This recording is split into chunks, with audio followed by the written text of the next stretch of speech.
Келечекке жол улуттук долбоор тарабынан парламенттик шайлоонун алдында партиялардын өкүлдөрүн, өкмөт өкүлдөрүн, борбордук шайлоо комиссиясын парламенттик шайлоого көмөктөшүү боюнча республикалык штаб менен бирге 4 тараптуу келишим боюнча макулдашышкан. Анда шайлоонун жыйынтыгын ким утуп чыкса дагы таануу, шайлоону таза өткөрүү, митингдерге чыкпоо, пикет акцияларды уюштурбоо сыяктуу эрежелер камтылган. Келечекке жол улуттук долбоордун төрагасы Турсунбек Акун келишимдер негизинен бардык тараптан так аткарылгандыгын айтты. Республикалык штаб бүткүл шарттардын баарын түзүп берди. Кабинанын баарында бүткүл материалдык техникалык база түзүлдү. Бөлмөнүн баары жылуу болду. Антиковидтик аракеттин баары аткарылды. Каражат жагын чечип берди. Республикалык штаб бир өзүнүн милдетин аткарды десек болот. Борбордук шайлоо комиссиясы дагы көп уюштуруу иштерин аткара алды. Чынында эле өтө оор болду. Мына эл аралык эксперттер дагы башка өлкө алар дагы жакшы өзлөрүнүн баасын беришти.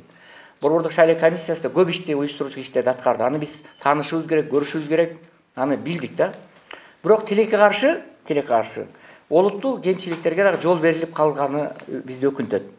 Өзүңүздөр билесиңер, ошо борбордук шайлоо комиссиясындагы болгон сервердеги программада каталык бул коомчулукка туура эмес пикирди жаратты. Бирок айрым утулган тараптар жана БШК тарабынан тилекке каршы катачылыкка жол берилген учурлар бар экенин билдирди.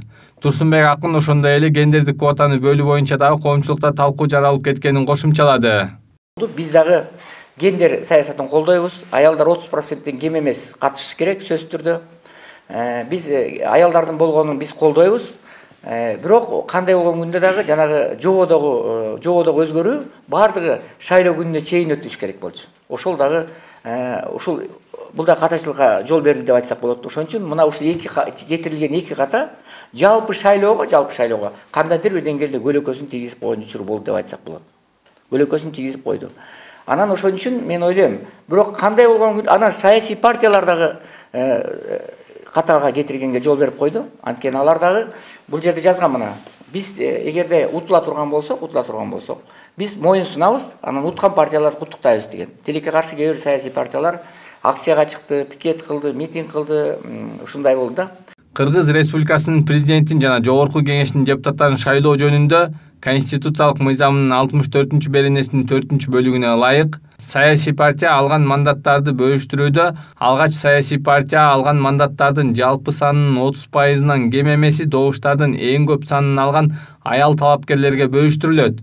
Буга байланыштуу саясий партия 7 мандат алса, бул мандаттардын 30%-нан кем эмеси 3 мандат дегенди билдирет. Бул Кыргыз Республикасынын президентин жана жогорку кеңешинин депутаттарын шайлоо жөнүндө конституциялык мыйзамдын талаптарына ылайыкташтыруу. Ошо калыбына келтирүү. Себеби конституциялык мыйзам бул жогору турат. Бүт токтомдор болобу, жоболор болобу, башка укуктук ченемдүү актылар болобу, алар баары ошол конституциялык мыйзамдын талабына ылайыкташтырылыш керек. Ошонун негизинде борбордук шайлоо комиссиясы сиздер билгендей чечимди кабыл алды. 15-декабрда Кыргызстандын шайлоо жана референдум өткөрүү боюнча борбордук комиссиясынын жыйналышында бирдиктүү шайлоо округу боюнча Кыргызстандын жогорку кеңешинин депутаттарын шайлоо болуп өттү деп таанылды. Анда 6 саясий партия 5% республикалык босогодон жана 0,5% региондук босогодон өттү. Алар Ата журт Кыргызстан, Ишеним, Ынтымак, Альянс, Бүтүн Кыргызстан жана Ыйман Нуру. Канат Жолочиев, Рахат Токторбаев, Пирамида.